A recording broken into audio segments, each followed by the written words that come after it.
ආයිබෝවන් සුබ දවසක්. ඔන්න ඉතින් පේනවනේ මොකද්ද වෙලා තියෙන්නේ කියලා. දුවිලි තියෙන එක නෙමෙයි ප්‍රශ්නේ වෙලා තියෙන්නේ. මේකේ මෙන්න මේ මෙතන එන දෙයක් එනවනේ. හරිද? මේක එන්නේ මොකටද දන්නවද? මේ පෝක් එකේ ඩැම්පර් එකට. හරිද? පෝක් එකේ ඩැම්පර් එක මම පෙන්නන්නම් දන්නේ නැති කට්ටියත් ඇතිනේ. ඕවත් පොඩ්ඩක් බලලා ඔලුවට දාලා තියාගන්න. මේ තියෙන්නේ. ඉතින් මෙන්න මේක තමයි හරි. මේ තියෙන්නේ. මේක එනවනේ මෙතෙන්ට.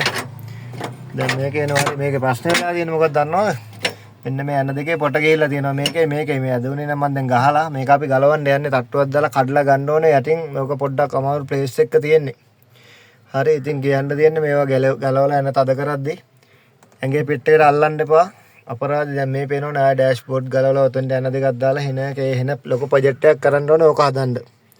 හරි ඕකෙන් වැඩේ තියෙන්නේ මේ හැන්ඩල් බටේ මේ ලෝඩ් එකක් අතට ඉස්සරහට පස්සට යන එක නවත්තනවා. මෙතන තියෙනවා මේ ෆෑඩ් එකක් දාලා ෆයිබර් ෆෑඩ් එකක් යකට කොක්කක් එක ඒක මම පෙන්නන්න. මේ තියෙන්නේ. දැන් වෙලා තියෙන්නේ මේක යන දෙකත් ලූස් වෙලා වැටිලා. ඉතින් ඔයාලට කියන්න තියෙන්නේ මේ ඩැම්පර් එක යන ටික චෙක් කරගන්න. පින් ගහලා ඒවා මේව කරලා කප් සෙට් එහෙම ගන්න ගැලවුවම පරිස්සමෙන් වැඩේ කරගන්න. යන දෙකයි තියෙන්නේ. යන දෙකේ විනාශෙමේද ඔක්කොම ගලවන්න උනා. එතකොට කියන්න දෙන AB නම්බර් එක මෙන්න මෙහෙමයි ඇතුළේ තියෙන්නේ බලා ගන්න මේ. මේ තියෙන ඩෑෂ්බෝඩ් ෆ්‍රේම් එක. හරි. ඔන්න ඔහොම එකක් තමයි තියෙන්නේ. දැන් අපි මේක හදන්න යන්නේ. මේ වීල් එකක් දෙකට කපලා මේකට තියන්නේ හදන්න යන්නේ. එහෙනම් පේජ් එක ෆලෝ කරන්න. ජය වෙන්න ඕනේ හැමෝටම.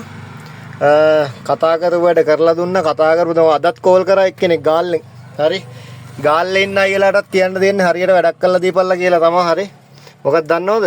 එන්ජින් එක දෙපාරක් ගැලවුවලු ක්‍රෑන්කෙන් ඔයිල් යනවා කියලා කතා කරපු එක්කෙනා මේ වීඩියෝ එක බලලා කමෙන්ට් එකක් දාන්න යන්න.